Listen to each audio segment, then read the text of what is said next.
On behalf of the Movement Against Tyranny, or MAT, the coming together of prominent individuals and organizations in the Philippines opposed to rising tyranny in the country, I salute your historic National Summit for Human Rights and Democracy in the Philippines.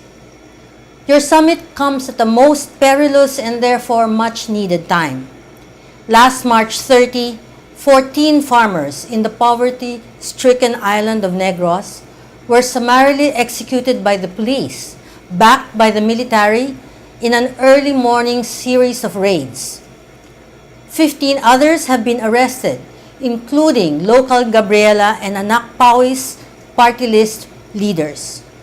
The provincial governor has demanded an explanation as to why these deaths occurred, as the combined police and military operations were supposedly only conducting searches for loose firearms in line with the electoral gun ban. The facile reply of the police is that those killed, quote-unquote, resisted, or nanlaban in Filipino, a claim that witnesses, including horrified relatives, vehemently dispute. What the Filipino people are up against is indeed a rapid descent into fascist tyranny with the unraveling of President Rodrigo Roa Duterte. From a self-declared socialist who would end decades of armed conflict by restarting peace talks with the CPP, NPA, and the FP, to a frothing-in-the-mouth fascist and warmonger. From a chest-thumping patriot who promised an independent foreign policy, to a stable, if temperamental, U.S. puppet who has left U.S. socio-economic, political, and military domination of the Philippines undisturbed, while conceding the country's maritime rights in the West Philippine Sea to China's military incursions, entering into onerous debt agreements, and offering the country to become China's province, quote-unquote, as a joke. From unleashing a war of drugs that has resulted in a spree of extrajudicial killings numbering into tens of thousands and counting, while announcing an ever-enlarging drug menace to justify more killings. From a hardline anti-crime posture to the unprecedented rise in murders and homicides, where state security forces, as well as paramilitaries, are implicated alongside shadowy groups of vigilantes.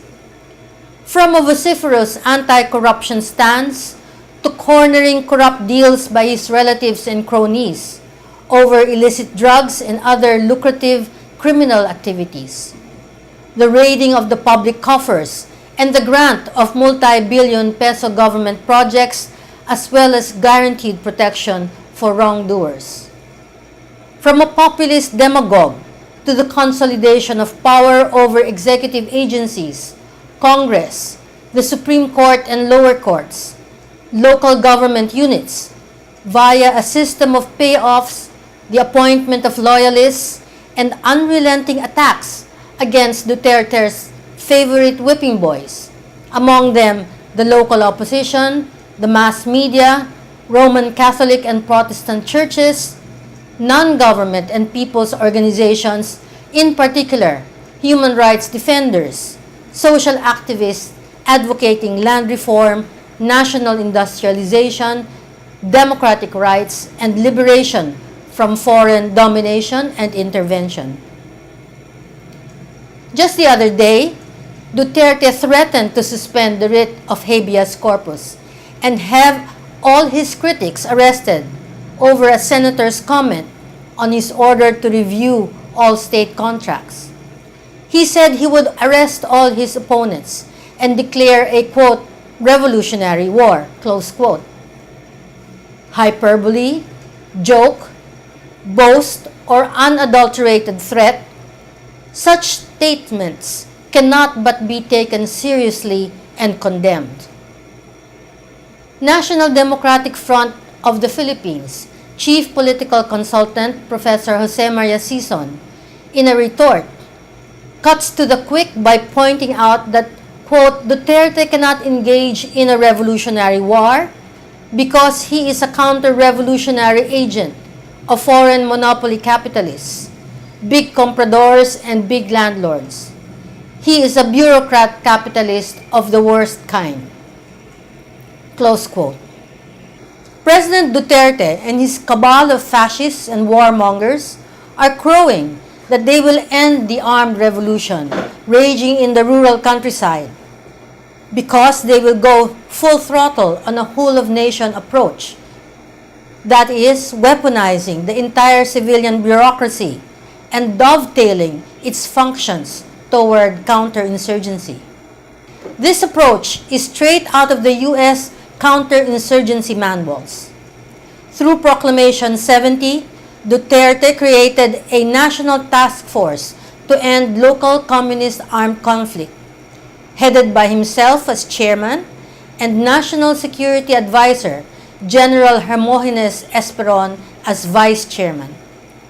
Please note that this is the same Esperon who presided over the heightened extrajudicial killings of activists during former President Araullo's term and who green-lighted the brutal counterinsurgency campaign of convicted murderer General Jovito Palparan.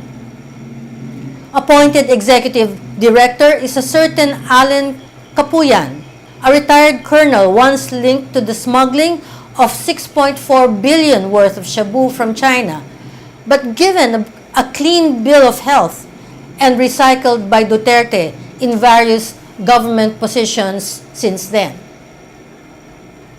Duterte has put the nail on the coffin of the peace negotiations with the National Democratic Front of the Philippines, the umbrella group that includes the CPP and the NPA, by a series of moves.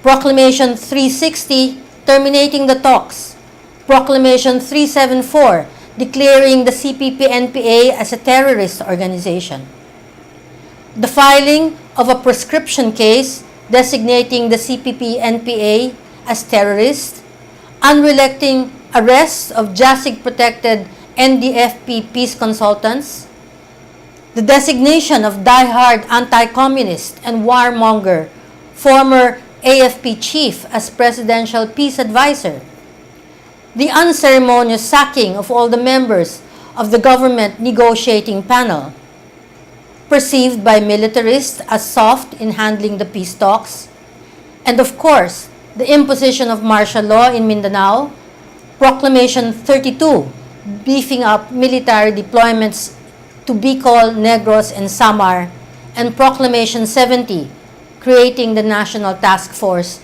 to end insurgency. All these are tantamount to an undeclared martial law nationwide and the triumph of anti-peace talks hardliners led by Duterte no less. The country is in the midst of the usual electoral hoopla, with midterm elections happening on May 17. We are witness to how a thoroughly perverted democratic exercise is now further mangled under fascist tyranny to ensure that Duterte's anointed will win and assure his hold over branches of government, most especially the Senate. Progressive candidates under the Makabayan Coalition, composed of Bayan Muna, Gabriela Women's Party, Anak Pawis, and Kabataan Party List, as well as lone senatorial candidate and three-termer former Bayan Muna representative Nery Colmenares, have been tarred black as quote-unquote terrorists and quote-unquote CPP-NPA fronts. They have been caricatured in giant unsigned tarpaulins hung in public places as devils. Their mass base, that is communities that the military has mapped as voting for the Makabayan Coalition, are tagged as electoral hotspots apart from being highly militarized. We anticipate voters in these places will be prevented from casting their votes through various means, fair and foul, to deprive progressives a chance at being elected.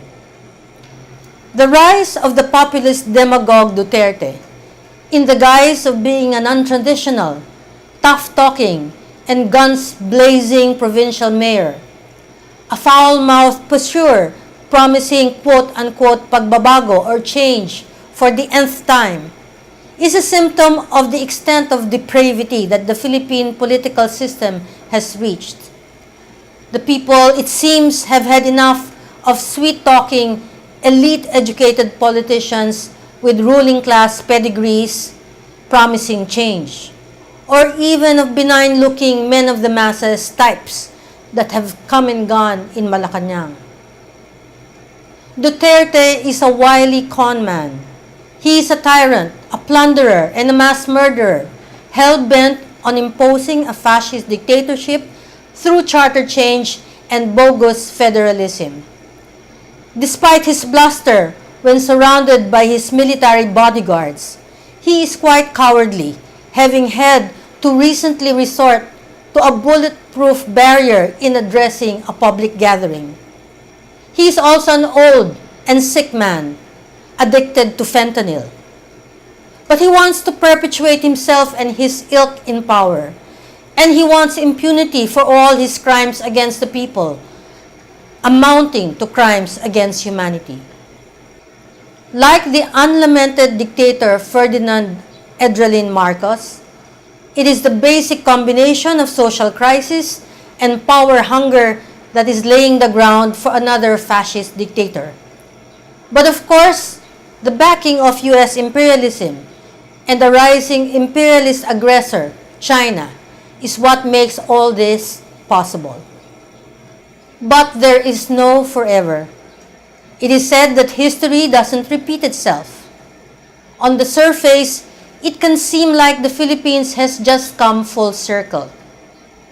But no, despite seeming forgetfulness about the evil horror that was the US-backed Marcos dictatorship, there are enough Filipinos who remember and enough Filipinos who will resist Duterte's brazen attempts to tread the same path.